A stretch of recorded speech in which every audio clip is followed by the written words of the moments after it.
अल्लाहु अकबर।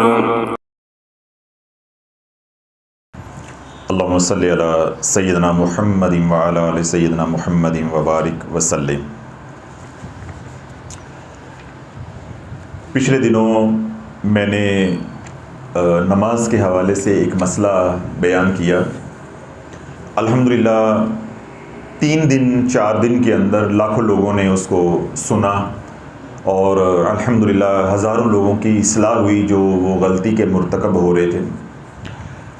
मसला वो ये था कि मेरे मुशाहिदे में था, लेकिन मैंने उस बात को इतना संजीदा कभी नहीं लिया था कि लोग नमाज़ पढ़ रहे होते हैं तो बड़ी तेज़ उसके अदायगी कर रहे होते हैं। जहाँ से मुझे शक गुज़रता था या गुमान होता था कि ये एक ही छोटी सूरत को ही बार बार पढ़ते हैं, और ज़्यादा गुमान किसका था कि ये सूरत इखलास या कुल हु अल्लाहु अहद ही पढ़ते हैं। इस तरह मुख्तलिफ मसाजिद में नमाज़ पढ़ने का जब इत्तफाक होता है, बाहर जाते हैं वहाँ नमाज़ पढ़ते हैं, तो अक्सर मैं लोगों को देखता हूँ कि वो सजदे पे सजदा, रुकू पे रुकू हो रहा है, सलाम पे सलाम फेरा जा रहा है। तो मुझे यही गुमान होता है कि ये कोई छोटी सूरत पढ़ते हैं या और ख़ास तौर पे सूरत इखलास पढ़ते हैं। तो फिर अल्लाह रब्बुल इज़्ज़त ने मेरे दिल में ये बात डाली क्योंकि मैं मसाइल के इल्म से अपने आप को बचाता हूँ, क्योंकि हमारा जो रास्ता है, हम अहले ज़िक्र हैं, हमारा जो ध्यान होता है वो फ़ज़ाइल के ऊपर होता है। तो लेकिन क्योंकि ये जो इल्म है ये बुनियादी इल्म है और इसका सीखना हासिल करना हर मुसलमान मर्द औरत के ऊपर फ़र्ज़ है, वाजिब है। ये फ़र्ज़ किफ़ाया नहीं है, ये ज़रूरियात दीन का इल्म है, बुनियादी इल्म है। ये फ़र्ज़ है कि जो इतना इल्म दीन का हासिल करना कि जो पाकी नापाकी, हक़ और बातिल, झूठ और सच में तफरीक करके हमें बता दें, हमें मालूम हो कि ये काम करना है कि ये काम नहीं करना। इतना इल्म हासिल करना हर मर्द और औरत के ऊपर फ़र्ज़ है। तो अगर हम नमाज़ पढ़ रहे हैं, अल्हम्दुलिल्लाह मुसलमान हैं, तो अल्लाह वालों हमें नमाज़ पढ़नी ना आए तो ये इल्म हासिल करना या ये इल्म सिखाना ये फ़र्ज़ किफ़ाया नहीं है। ये शेख की मेरी ज़िम्मेदारी भी है और आपकी भी ज़िम्मेदारी है कि ये इल्म आपको होना चाहिए। देखें, कहने को सुनने को ये बड़े मामूली से सवालात होते हैं, क्योंकि देखें जो विरासत के, तलाक़ के मामलात हैं, हलाला के मामलात हैं, इस तरह के, वो हमारा मौजू नहीं है। ठीक है, वो उलमा से, मुफ्ती हज़रात से पूछें जिनका वो मैदान है, उन्हीं से आप पूछें। लेकिन ये जो हम बात कर रहे हैं ये बुनियादी इल्म है शरीयत का। तो जब मैंने ये छोटा सा मसला बताया तो अल्हम्दुलिल्लाह हज़ारों लोगों की इस्लाह हुई। तो इसका क्या मतलब है कि वो लोग गलती पर थे, वो लोग गलती पे थे। मसला क्या था कि एक ही सूरत फ़राइज़ के अंदर, यानी ये 2 फ़र्ज़ आप पढ़ेंगे, चाहे आप फजर की नमाज़ पढ़ें उसके भी 2 फ़र्ज़ होते हैं, चाहे आप ज़ोहर की नमाज़ पढ़ेंगे तो उसके अंदर 4 फ़र्ज़ तो होते हैं, लेकिन हम तिलावत जो करते हैं या सूरह मिलाते हैं वो 2 फ़र्ज़ों में मिलाते हैं। तो नमाज अदायगी के हवाले से, तिलावत के हवाले से सारी नमाज़ें एक जैसी होती हैं, चाहे 4 रकत वाली हो, चाहे 3 रकत वाली हो, चाहे 2 रकत वाली हो। तो पहली 2 रकतों के अंदर ही हमने सूरह मिलानी होती है फ़र्ज़ों के अंदर, बकिया के अंदर तो महज हमने क्या पढ़नी होती है, सूरह फातिहा। तो मैंने ये मसला बयान किया था कि उलमा ने, फुक़हा ने ये बात लिखी है कि दोनों रकतों के अंदर, यानी 2 फ़र्ज़ों के अंदर आप अगर एक ही सूरह पढ़ेंगे, मिसाल के तौर पे कुल हु अल्लाहु अहद पढ़ते हैं, इन्ना अतैनाकल कौसर पढ़ते हैं, या कोई और सूरत पढ़ते हैं, यानी एक ही सूरत जो है वो दोनों रकतों के अंदर अगर आप पढ़ेंगे तो ये मकरूह है, तंज़ीही है। समझ आ गई? तो मैंने फिर ये बात भी वाज़ेह की थी कि मकरूह तंज़ीही वो मकरूह होता है, वो काम होता है जो हराम से तो पीछे होता है, एक कदम हराम से एक कदम पीछे होता है, हराम भी नहीं होता, हराम से पीछे होता है, लेकिन पसंदीदा नहीं होता, काबिल तहसीन नहीं होता, काबिल तहसीन होता, मगर नमाज हो जाती है, मगर नमाज हो जाती है। देखें, जिस तरह आप किसी को खाना देते हैं, खाना देते हैं, आपको खाना देने का या खाना दस्तरखान पे लगाने का, पेश करने का ढंग नहीं है। कभी पानी रख रहे हैं, कभी चाय रख रहे हैं, कभी सालन रख रहे हैं, कभी रोटी रख रहे हैं। खाना तो मिल जाएगा, ज़रूरत तो पूरी हो जाएगी, लेकिन वो क्या हो जाएगा, खिलाफ़े अदब हो जाएगा। मेहमान नवाजी के जो असूल व ज़वाबत हैं, अखलाकियात हैं, उनके खिलाफ हो जाएगा। तो मेहमान जो है उसके ऊपर ये सारा हमारा जो रवैया है ये ग्रां गुजरेगा कि इनको सलीका नहीं आता, इनको तरीका नहीं आता। तो इस हमारे रवैये को या इस हमारे अमल को मेहमान क्या करेगा, नापसंद। तो इस अमल को फिर हम क्या कहेंगे, नापसंदीदा, काबिल तहसीन नहीं है, तरीका नहीं है। बेनहीं नमाज के फ़राइज़ के अंदर अगर आप एक ही सूरत बार बार पढ़ते हैं, बार बार पढ़ते हैं, आपकी नमाज 100% हो जाएगी, आपके फ़र्ज़ भी 100% अदा हो जाएंगे, मगर ये काबिल तहसीन नहीं है, पसंदीदा नहीं है। इसकी हौसला अफजाई फुकहा ने, उलमा ने नहीं की कि आपको कुरान की 2 सूरतें अलग अलग पढ़नी चाहिए फ़र्ज़ों के अंदर। फिर मैंने वजाहत की कि बकिया जितनी भी नमाजें हैं, चाहे सुन्नत गैर मौक़दा है, सुन्नत मौक़दा है, चाहे वो वितर हैं, चाहे वो नफली नमाजें, बल्कि मैं नफली नमाज़ों के नाम भी लिए कि आप तहियतुल वज़ू पढ़ रहे हैं, तहियतुल मस्जिद पढ़ रहे हैं, सलातुल हाजत पढ़ रहे हैं, सलातुल तौबा पढ़ रहे हैं, सलातुल सदका पढ़ रहे हैं, या इसी तरह अवाबीन पढ़ रहे हैं, इशराक पढ़ रहे हैं, चाश्त पढ़ रहे हैं, जितनी भी दीगर नमाजें हैं या नवाफिल हैं, उन सब के अंदर बिला कराहत बगैर किसी इश्काल के आप एक ही सूरत बार बार पढ़ सकते हैं। ये बातें मैंने सारी उस बयान के अंदर कही। फिर अगली बात मैंने उस बयान के अंदर ये भी कही थी कि बेहतर ये है कि हमें कुरान की कम अज़ कम आखिरी 10 सूरतें तजवीद के साथ सीखनी चाहिए कि हम चाहे नवाफिल पढ़ रहे हैं, चाहे वितर पढ़ रहे हैं, चाहे फ़र्ज पढ़ रहे हैं, हमारी माएँ बहनें घर में सब नमाज पढ़ रही हैं, तो या मर्द बकिया नमाज पढ़ रहे हैं, तो हम बदल बदल के पढ़ें ताकि कुरान की नौरानियत से हमारे कुलूब जो है वो मुनव्वर हों और कुरान का भी हक अदा हो, किरत करने का भी हक जो है वो अदा हो, तो आपके अंदर ज़ौक़ व शौक़ भी पैदा हो। फिर मैंने ये भी तरगीब दी थी कि अल्लाह वालों ये इतना मुश्किल काम नहीं है, आखिरी 10 सूरतें हैं, 2-3 तो आपको वैसे ही आती होंगी, तो अगर आप एक सूरत एक हफ्ते में भी करें तो 2-2.5 महीनों में 10 सूरतें बेहतरीन तैयार हो जाएंगी। तो कहीं आपको बाहर जमात करवानी पड़ जाती है तो आप अच्छे तलफ़्फ़ुज़ और अदायगी तजवीद के साथ जमात यानी इमामत जो है वो करवा सकते हैं। तो ये सारी बातें मैंने उसके अंदर कही थी, जिनका खुलासा मैंने दोबारा जो है वो आपकी खिदमत में पेश किया है। अब सवाल ये है कि जब ये सारी बातें मैंने कह दी थी तो अब दोबारा बातें दोहराने की क्यों ज़रूरत पड़ी है। बातें दोहराने की अल्लाह वालों इसलिए ज़रूरत पड़ी है, या ये अमल आज दोबारा बताने की या इस मौजू पे कलाम करने की दोबारा ज़रूरत इसलिए पड़ी है कि किसी की इस्लाह हो जाए। मैं आप हज़रात को यही बात कहता हूँ कि जो ज़ाहरियत है इसमें अगर आपका मुर्शिद, आपका हादी, आपका पीर, आपका टीचर, आपका उस्ताद, आपका प्रोफेसर एक से ज़्यादा होगा तो आपकी रहबरी नहीं होगी, आपकी रहनुमाई नहीं होगी, आपकी तरबियत नहीं होगी, बल्कि उल्टे आप क्या हो जाएंगे, गुमराह और ख़राब हो जाएंगे। अब ये बात तो आपको समझ आ गई। जो हज़रात पीरी मुरीदी को नहीं जानते उनको मैं एक मिसाल के ज़रिए समझा देता हूँ। जो जॉइंट फैमिलीज़ होती हैं, जो जॉइंट फैमिलीज़ होती हैं, 2-2, 3-3 लोग घर में फैमिलीज़ रह रही होती हैं, साथ वालिदैन भी होते हैं, तो वालिदैन को अपने बच्चे पालने का या उनके लाड़ देखने का, खेलने का उनके साथ तो उस तरह मौका नहीं मिलता। वो तो एक क्या कहते हैं ना कि एक जिम्मेदारी समझ के वो निभा रहे होते हैं कि बस ये पल जाएं, पढ़ जाएं और बरसे रोज़गार हो जाएं। उन्हें बच्चों की वो खुशियां देखने का या शरीक होने का मौका नहीं मिलता। लेकिन वो माँ बाप यानी दादा दादी, नाना नानी जब बन जाते हैं खुशकिस्मत और अल्लाह ने उनको अगली नस्ल के सुख दिए होते हैं, तो वो फिर उस वक़्त कारोबार से या मुलाजमत से फारिग हो जाते हैं, तो फिर वैसे भी वो उनका मुनाफा होता है। तो वो फिर दादा दादी या नाना नानी की जो अगली नस्ल के साथ मोहब्बत होती है ना, वो एक अजीब ही होती है। वो उनके हर लाड़ देखते हैं और उन लाडों का नतीजा क्या निकलता है कि दादा दादी, नाना नानी टॉफियाँ खिला खिला के, गुब्बारे लेके, टॉयज़ लेकर देते रहते हैं, बाहर घुमाते हैं, बच्चों का बेड़ा गर्क करके रख देते हैं। ऐसे वो घर जिनमें दादा दादी नहीं रहते या वो इस दर्जे में नहीं होते, तो उनमें क्या होता है कि पहली औलाद हुई तो सारे चचा, खाला, फूफियाँ जो भी घर में लोग रहते हैं वो एक बच्चे को चुम चुम के चट चट के मार दे दें, और वो बच्चा जब क्या बनता है, फिरौन। वो माँ को भी गालियाँ देता है क्योंकि उसे परवाह नहीं होती। माँ को माँ नहीं समझता, बाप को बाप नहीं समझता। उसको मालूम है कि मुझे मारेंगे तो मुझे वो बचा लेंगे, मुझे ये मारेंगे डांटेंगे तो मुझे वो बचा लेंगे। तो अब ये अल्लाह वाला उस बच्चे की तरबियत हो रही है।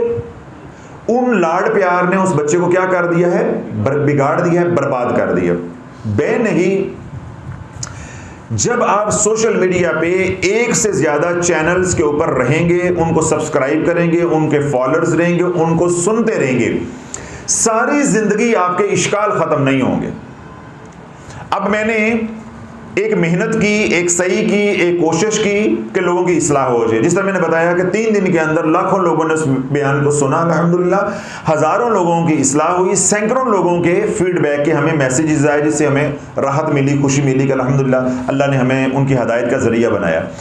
वहीं पे सैकड़ों मैसेज दोबारा आ गए कि हज़रत साहब आपने ये मसला यूं बयान किया है, हमने फ़लाँ आलम से पूछा है, उन्होंने तो ये बात कही है कि सूरत इखलास से नमाज हो जाती है, सूरह इखलास से नमाज हो जाती।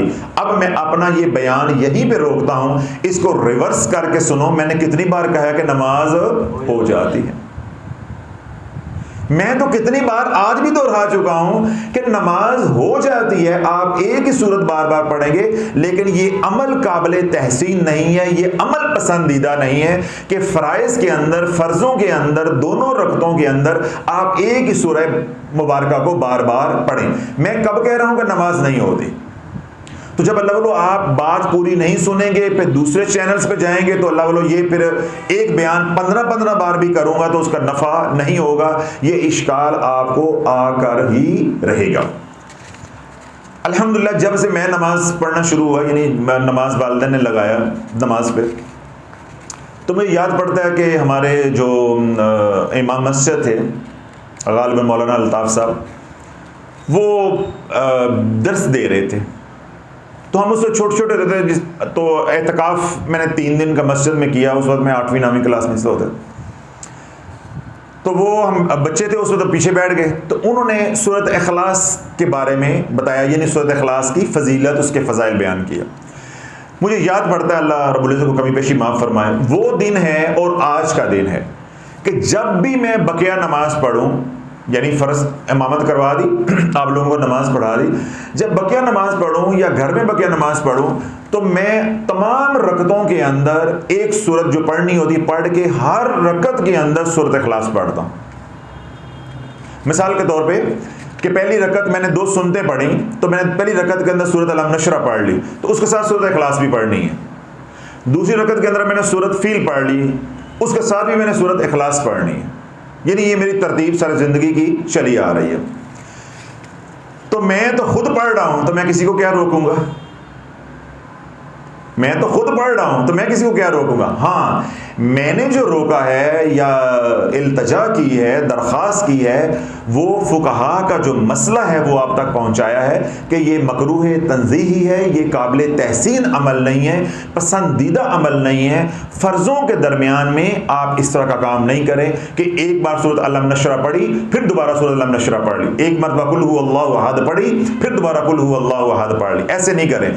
आप ये करें, एक रकत के अंदर सूरत वद्दुहा पढ़ी है तो दूसरी रकत के अंदर सूरत अलम नशरा पढ़े, एक रकत के अंदर सूरत फलक पढ़ी है, दूसरी के अंदर सूरह नास पढ़े, यानी बदल के पढ़ें। और तरतीब का भी ख्याल रखें, ऊपर से नीचे की तरफ तरतीब का भी जो है वो ख्याल रखें। जिस तरह सूरत पहली रकत के अंदर सूरत नास पढ़ ली है, तो अब ये नहीं कि दूसरी के अंदर फलक पढ़ेंगे, अब आपके पास कोई गुंजाइश ही नहीं रह जाएगी, आप तरतीब को उल्टा देंगे पकड़ के। तो तरतीब का ख्याल रखें कि पहली सूरत को कौन सी आती है। तो जब आपने 10 सूरतें याद की होंगी तो आपको 10 सूरतों की तरतीब याद होगी कि मैंने ऊपर से नीचे आना है। मैंने अगर सूरत फ़ील पहली रकत में पढ़ ली, दूसरी रकत में मैं क्या करूंगा? सूरत कुरैश पढ़ लूँ, सूरह लहब पढ़ लूँ, सूरह काफिरून पढ़ लूँ। आपके पास 9 सूरतों का ज़ख़ीरा होगा, उसके बाद जो सी भी आप पढ़ सकते हैं। तो मैंने अपनी ये तरतीब बताई कि अल्हम्दुलिल्लाह फ़र्ज़ों के अलावा जोन सी भी नमाज में पढ़ूँ, मैं उसके अंदर जोन सी भी सूरत पढ़ूँ, उसके साथ सूरत इखलास पढ़ता हूँ। सूरत इखलास इतनी फजीलत वाली है, और मैं ये क्यों पढ़ता हूँ? जो मैंने मौलाना साहब का हवाला दिया जो बचपन की एक बात मेरे जहन में बैठ गई हुई। एक सहाबी रसूल हुज़ूर सल्लल्लाहु की बारगाह में हाजिर हुए। उन्होंने आकर एक दूसरे साथी की शिकायत की। क्या की? शिकायत की कि या रसूलुल्लाह, यदि आप इमामत करवाते हैं, नमाज पढ़ाते हैं या नमाज पढ़ते हैं, ये हर रकत के अंदर कुल हु अल्लाहु अहद पढ़ते हैं, और अगर इमामत करवाते हैं या इनफरादी नमाज पढ़ते हैं तो ये दूसरी सूरत पढ़ के उसके साथ भी कुल हु अल्लाहु अहद पढ़ते हैं, जिस तरह मैं पढ़ रहा हूं। जब वो सहाबी रसूल यानी जो पढ़ते थे, जब वो हुज़ूर सल्लल्लाहु अलैहि वसल्लम की बारगाह में हाजिर हुए तो अल्लाह के नबी सल्लल्लाहु अलैहि वसल्लम ने पूछा कि आप ऐसा क्यों करते हो? उन्होंने कहा, अर्ज़ की कि या रसूलल्लाह, मुझे सूरत इखलास से मोहब्बत है, मेरा दिल अटकता है सूरत इखलास के अंदर। यानी मैं, उनका कहने का अर्ज़ करने का मकसद ये था कि मैं सूरत इखलास ना पढ़ा तो मज़ा नहीं आता, ठंड नहीं पहनती, तो मुझे मोहब्बत है सूरत इखलास के साथ। तो अल्लाह के नबी सल्लल्लाहु अलैहि वसल्लम ने इरशाद फरमाया कि याद रखो, यही सूरत इखलास, यही जो तेरी सूरत इखलास के साथ मोहब्बत है, ये तुझे जन्नत में ले जाएगी। तो अल्लाह बोलो, ये सूरत इखलास का नमाज में बार बार पढ़ना ये बहुत आला अमल है। लेकिन अगर कोई और सूरत पढ़ के साथ में लाया जाए तो कुरान की तिलावत का हक भी अदा हो जाएगा, सूरतें भूलेंगी भी नहीं, और साथ थोड़ा सा अपनी मोहब्बत का इजहार भी कर लो। कुल हुवल्लाहु अहद अल्लाहु समद लम यलिद व लम यूलद व लम यकुल लहू कुफुवन अहद। लेकिन फर्जों के अंदर देखिए, जब हम जमात के साथ नमाज पढ़ेंगे फिर तो ये कोई मसला ही नहीं होगा, फिर तो इमाम ने पढ़नी है, वो जो पढ़ रहा है वो जाने तो रब जाने, ठीक है। और जब हम इनफरादी नमाज पढ़ेंगे, और बिलखसूस जो हमारी माएँ बहन हैं उन्होंने तो घर में नमाज पढ़नी होती है, तो उनसे मैं अर्ज़ करूंगा कि फ़र्ज़ों के अंदर दो मुख्तलिफ सूरतें पढ़ेंगे, और अगर आपके पास वक्त ना हो तो बकिया सारी नमाज के अंदर आप बार बार कुल हु अल्लाहु अहद पढ़ सकते हैं। लेकिन मेरी दस्तबस्ता अर्ज़ ये है कि आप आखिरी 10 सूरतें ज़रूर सीखें। आप मेरी तरह करें कि पहले सूरत फील पढ़ें, साथ कुल हु अल्लाह, सूरत कुरैश पढ़ें, फिर कुल हु अल्लाह, फिर देखें कि अल्लाह रंग कैसे लगाता है, आपका रूहानियत का सफ़र जो है वह कैसे तेज़ी के साथ तय होता है। अब सारे इश्काल ख़त्म हो गए। यानी जिन्होंने ये कहा कि हज़रत साहब हमने फ़लाँ से मसला पूछा, वो तो कहते हैं कुल हु अल्लाहु अहद पढ़ने से नमाज हो जाती है, तो मैंने सारा बयान दोबारा दोहराया है कि भाई मैं भी कहता हूँ हो जाती है। ये मकरूह तहरीमी नहीं है, मकरूह तंज़ीही है, काबिल तहसीन नहीं है, पसंदीदा अमल नहीं है। तो जो एक अमल पसंदीदा शरीयत की नज़र में नहीं है, क्यों करते हो? पढ़नी नमाज तो कोई ऐसा टुचकला लगा देना जो शरीयत को पसंद नहीं, क्यों करते हो? जब अल्लाह ने खुला मैदान दिया है, बकिया नमाज के अंदर जो सी मर्जी पढ़ो, सूरतें बदल बदल के पढ़ो या एक ही पढ़ो, वो तुम्हारे ऊपर है। फर्ज में ये काम नहीं करो।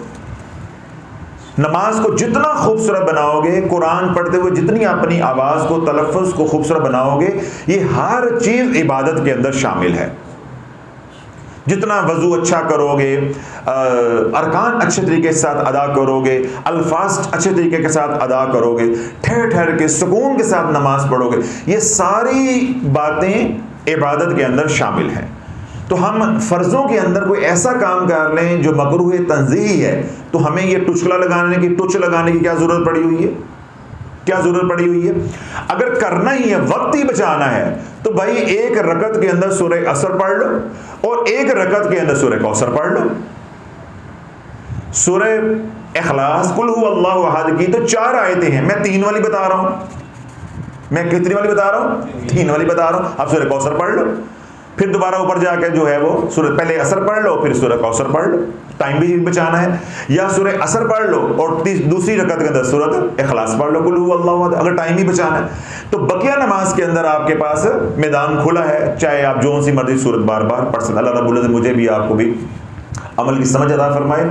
और जो मेरी दस्तबस्ता गुजारिश है कि अल्लाह बोलो, जब दीन सीखना है, मसाइल सीखने हैं, अपनी तरबियत हासिल करनी है, तो किसी एक आलम, एक मशाइख में से किसी एक बुजुर्ग के चैनल को सब्सक्राइब करो आज के दौर में। और ज़ाहरियत में भी अगर मसाइल पूछने हैं तो किसी एक आलम दीन के साथ जुड़ के रहें। इस तरह रूहानियत सीखनी है, तसव्वुफ़ सीखना है, किसी एक मुर्शिद के पास जाके मुरीद हो, फिर उसी के हो जाओ, उसी के हो जाओ। वो कहते हैं ना, या किसी को अपना बना लो या खुद किसी के हो जाओ, बस यही मुश्किल काम है। कि बंदा ना किसी को अपना बनाता है ना खुद किसी का होता है, बस बंदा ये कहता है मैं तो किसी का नहीं होता, सारे में अपना कर लवा, तो वो नहीं होता। ये सारे जितने भी 6 अरब हैं ये किसके बनाए हुए हैं? बोलते क्यों नहीं है? ये 6 अरब इंसान किसके बनाए हुए हैं? ये अल्लाह के हो गए? मुश्किल सवाल पूछ लिए या आंखें ज्यादा खुल गई हैं या ठा करके जाके लगे अंदर? ये किसके बनाए हुए हैं? अल्लाह के हो गए? जिसके बनाए हैं ये उसके नहीं हुए। मैं तो यहां तक कहता हूं जो 1.5 अरब कलमा पढ़ के मुसलमान हो गए हैं और जुबान से कहते हैं हम अल्लाह तेरे हैं, ये भी 1.5 अरब अल्लाह के नहीं है। इनकी जुबानों के ऊपर शिकवे हैं, गिले हैं अल्लाह के बारे में। ये 1.5 अरब अपने हो कभी अपने नहीं है, इल्ला कलील चंद के। अगर ये अपने होते हमारा दुनिया पे राज होता तो बाकी 4.5 अरब तो सिरे से ही मुनकर हैं। जिसने बनाए हैं उसके नहीं हुए तो तेरे मेरे कैसे हो जाएंगे? तो इसलिए या किसी के हो जाओ या किसी को अपना बना लो, या तलाश के हो जाओ या तलाश को अपना बना लो, या कमली के हो जाओ या कमली को अपना बना लो, या आरजू के हो जाओ या आरजू को अपना बना लो। और जो हमारा नया चैनल है डिजिटल चैनल दर्द, या दर्द के हो जाओ या दर्द को अपना बना लो। अब फैसला आपने करना। अल्लाह रब्बुल इज्जत मुझे आप सबको हिदायत अता फरमाए, समझ अता फरमाए।